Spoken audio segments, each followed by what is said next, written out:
Madam, இந்த நடிகை வழக்கை பொறுத்த வரைக்கும் 2 கோடி ரூபாய் கொடுத்து கேஸை வாபஸ் வாங்கணும் அப்படின்னு சொல்லிட்டு ஒரு பேரம்லாம் நடக்குதா சமூக ஊடகங்கள்ல ஒரு பேசப்பட்டு வருது.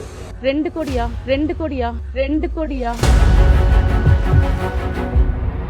விவகாரத்துல நடிகையை பயன்படுத்தி முடக்க நினைக்கலாம்னு நினைக்கிறீங்களா? அவங்க ரொம்ப நாளா முயற்சி பண்றாங்க. நம்ம நீதிமன்றத்துக்கு போயிருந்தோம். அங்க ஹைகோர்ட்ல வந்து அது டிஸ்மிஸ் ஆயிடுச்சு. நம்ம இப்போ அப்பீல் போயிருக்கோம். அவங்க 3 வாரத்துல விசாரணை பண்ணி முடிக்க சொல்லியிருக்காங்க. ஏற்கனவே ஒரு 3 மணி நேரம் போய் விசாரணைக்கு போயிட்டு தான் அவர் வந்திருக்காரு. எல்லாத்தையும் எழுதியும் கைப்பட எழுதியும் கொடுத்திருக்காரு. இதுக்கு மேல அவங்களோட இதுக்கு அவர் கட்டுப்பட்டு வருவார். அவர் சொல்லியிருக்காங்க, அவர் போவாரு. ஏன்னா நம்மளுக்கு பயப்படுறதுக்கு ஒன்றும் கிடையாது. அவர் கட்டாயம் போவாரு, அவங்களை எதிர்கொள்வாரு, விசாரணைக்கு எல்லாம் உடன்படுவாரு. நீங்க அது மரியாதையா எல்லாருமே அவங்க சொன்ன மாதிரி நடக்கும். ஆனா அவங்க அதுக்காக அத்துமீறி இதெல்லாம் பண்ணக்கூடாது. நாங்க காவல்துறை மேல ஒரு மரியாதை வச்சிருக்கோம். நீங்களும் அவர் எத்தனை லட்சம் பேரை நம்பிக்கையை வாங்கி அவர் 35 லட்சம் பேரோட வாக்க வாங்கி மக்களுக்காக நேர்மையா எதுக்கும் பயப்படாம நிக்கிற ஒரு தலைவரை என்ன ஒரு மரியாதை இருக்கு உங்களுக்கு? என்ன மரியாதை இருக்கு? கூட இருக்க அவங்களுக்கு அவரை நம்பி ஓட்டு போட்டவங்களை நீங்க என்ன மரியாதை கொடுக்குறீங்க? யாரை நீங்க முடக்க நினைக்கிறீங்க? அந்த மாதிரி எத்தனை நாளா பேசிட்டு இருக்கு. இத்தனை வழக்கு இருக்கும் போது பாலியல் குற்றம்னா அவரை போட்டு நீங்க அசிங்கப்படுத்தணும் தான் நீங்க முயற்சி பண்றீங்க. வேற என்ன இருக்கு? இன்டென்ஷன் என்ன இருக்கு?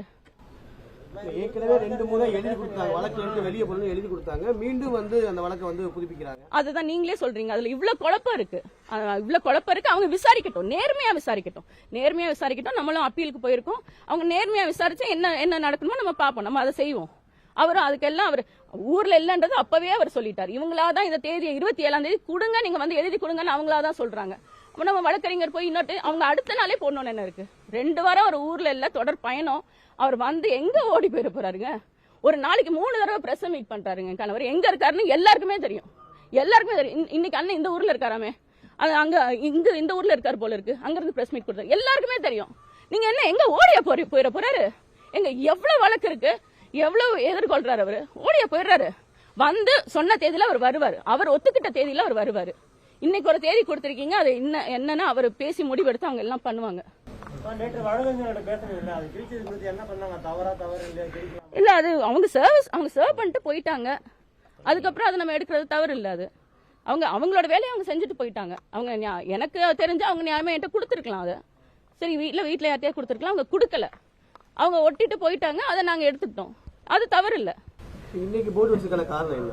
நிறைய வந்துகிட்டே இருக்கு தம்பி, வந்துட்டே இருக்கு. கேட்டை வேற சுத்தம் பண்ணணும். அது நல்லா ஒட்டிடுறாங்க, கிழிக்க வேண்டியது இருக்கு. இதனால நாங்க அப்படியே எடுத்துட்டு போய் உள்ள வச்சு படிச்சுட்டு திரும்ப கொண்டு வந்து வெளியே வச்சிருவோம். நாங்க கிழிக்கலாம் இங்கதான் இருக்கு, வச்சுக்கோங்க. இன்னும் ஒட்டுங்க நல்லா இருக்கு, இருக்கட்டும். ஆனா கேட்டு ரொம்ப பாலாக நாங்க சுத்தம் பண்ண முடியல. அதனால ஒருங்கிணைப்பாளர் சீமான் வராரா? எத்தனை மணிக்கு வராரு? அது அவர் பேசிக்குவாங்க. வழக்கறிஞர்கள் கிட்ட பேசிட்டு காவல்துறையில அவங்க பேச. யாரு தம்பி?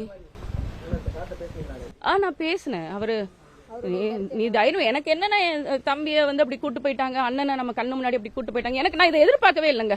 அதுவும் வீட்டுல வந்து இதை பண்ணுவாங்க, ஒரு தலைவர் வீட்டுல ஒரு இப்படி பண்ணுவாங்கன்றது நான் துளியும் எதிர்பார்க்கல. அவங்க நம்மளுக்கு ஒன்னும் அடிப்பணிஞ்சு போவேன்னா, நேர்மையா நடந்துகிட்டா போதும், சரியா நடந்துகிட்டீங்கன்னா போதும். உங்க மேல நாங்க மரியாதை வச்சிருக்கோம், அதே மரியாதை நீங்க எங்களுக்கு கொடுக்கணும்ல. சரியா நடந்துகிட்டீங்கன்னா போதும். நான் நேற்று சொன்னேன், அவர் நீ கவலைப்படாது. எனக்கு அவங்க 2 பேரும் போனதுதான் எனக்கு ரொம்ப கவலையா இருந்தது. அது அவங்களோட இன்டென்ஷனா தான் நம்மள மென்டலி டிஸ்டர்ப் பண்ணோட பிரவீன் வந்து அதை பண்ணிட்டாரு, டிஸ்டர்ப் பண்ணாரு. என்ன பண்ணாரு? அவரை பண்ண முடியல, என்ன பண்ணாரு? ஆனா நான் இரவு வரைக்கும் காத்திருந்தேன். அவர் எப்படியாவது அவங்க 2 பேரும் வந்துருவாங்கன்னு நினைச்சிட்டு இருந்தேன். அது நடக்கல. பாப்பா, இனி நம்ம நீதிமன்றத்து மேல முழுமையான நம்பிக்கை வச்சு நம்ம வழக்கறிஞர்கிட்ட கேட்டு ஏற்கனவே ஒரு புகார் கொடுத்திருக்கோம். வீட்டுல இருந்த ஒரு தம்பி வந்து அதை பார்த்த ஒரு தம்பி வந்து புகார் கொடுத்திருக்காரு.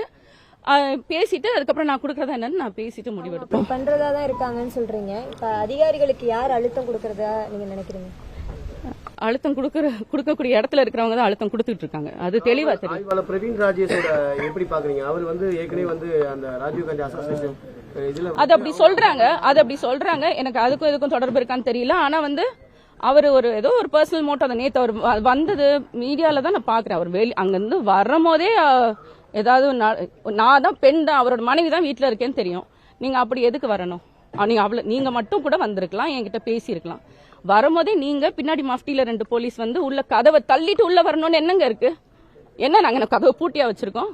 நாங்க என்ன கதவை திறக்க மாட்டோம்னு சொல்றோம், உங்ககிட்ட பேச மாட்டோம்னு சொல்றோமா? நாங்க என்ன சொன்னோம்? இல்ல நீங்க எனக்கு புரியல. நீங்க அந்த அந்த அந்த மாதிரி நீங்க அதை எதிர்கொண்டிருக்கவே தேவையில்லை, அது மாதிரி நடந்திருக்கவே தேவையில்லையே.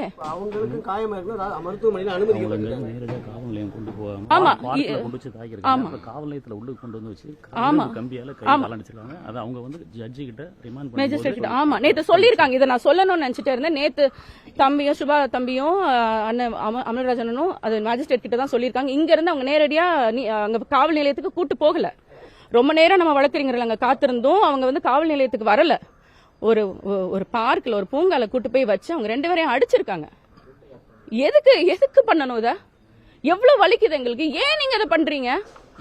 அவங்கள அடிச்சு அதுக்கப்புறம் தான் காவல் நிலையத்துக்கு கூட்டு போயிருக்காங்க. வேற யாரையும் விடல. வழக்கறிஞர் ரூபன் மட்டும் தான் உள்ள இருந்தாரு. வேற எந்த வழக்கறிஞர்களையும் உள்ள விடல. உள்ள விடாம பேசிட்டு அதுக்கப்புறம் அனுப்பிட்டீங்க. காவல் நிலையத்தை வச்சியும் இரும்பு ராடு வச்சு கடுமையா அடிச்சிருக்காங்க. இரும்பு ராடுல துணியை சுத்தி அடிச்சிருக்காங்க.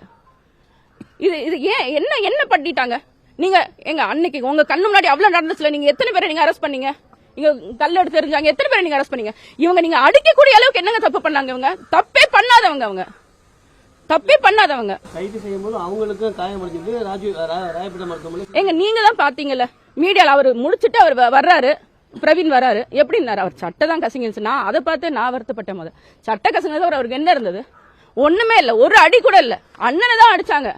அமல்ராஜன் அடிச்சிருக்காங்க. சுபா வைப்பாங்க போற வழியிலேயே ஒரு பூங்கால் நிறுத்தி அடிச்சிருக்காங்க. அப்புறம் திரும்ப காவல் நிலையத்துல வச்சு இரும்பு ராடால அடிச்சிருக்காங்க. நேத்து மேஜிஸ்ட்ரேட் கிட்ட 2 பேருமே அதை சொல்லியிருக்காங்க. என்ன அடிக்கணும்? இதெல்லாம் நீங்க இதை எப்படி நாங்க இதை எப்படி சும்மா விடுவோம்னு நீங்க நினைக்கிறீங்க? மேடம், இந்த நடிகை வழக்கை பொறுத்த வரைக்கும் 2 கோடி ரூபாய் கொடுத்து கேஸை வாபஸ் வாங்கணும் அப்படின்னு சொல்லிட்டு ஒரு பேரம்லாம் நடக்குதா சமூக ஊடகங்கள்ல ஒரு பேசப்பட்டு வருது. 2 கோடியா? யார்கிட்ட இருக்கு? 2 கோடி வரைக்கும் நடிகை வழக்கை வாபஸ் வாங்குறது கொடுக்கப்பட்ட யார்கிட்ட இருக்கு 2 கோடி? அவங்களுக்கு கொடுக்குற அளவுக்கு அப்படி அவங்களுக்கு கொடுக்கணும்னு அவசியமும் இல்லையே. தம்பியே சொல்றாரே, வந்துருவாங்க போவாங்க வருவாங்க போவாங்க, இதே தான் அவங்க கிட்ட. அப்படியே ஒன்றும் இல்லை தம்பி. அது போய் நடிகை யார் இயக்குறாங்கன்னு நினைக்கிறீங்க? அதான் காவல்துறை இப்போ யார் இயக்குறாங்களோ அவங்களே தான். அவங்க ஒரு திட்டம் வகுத்து தான் அவங்க இயக்கிட்டு இருக்காங்கன்னு தான் நினைக்கிறேன். அதை கொஞ்சம் வெளிப்படையா சொல்லலாம்ல யார் அப்படின்னு சொல்லிட்டு. விஜய்கிட்ட கேக்குறீங்களா வெளிப்படையா பேசுங்கன்னு? நான் மட்டும் வந்து கேக்குறீங்க. யாரு எங்க காவல்துறை யார் கட்டுப்பாட்டுல இருக்கு? அரசாங்க கட்டுப்பாட்டுல தானே இருக்கு. இப்ப இருக்கிற கட்சி திமுக கட்டுப்பாட்டுல தானே இருக்கு. அவங்க தான் செய்யறாங்க.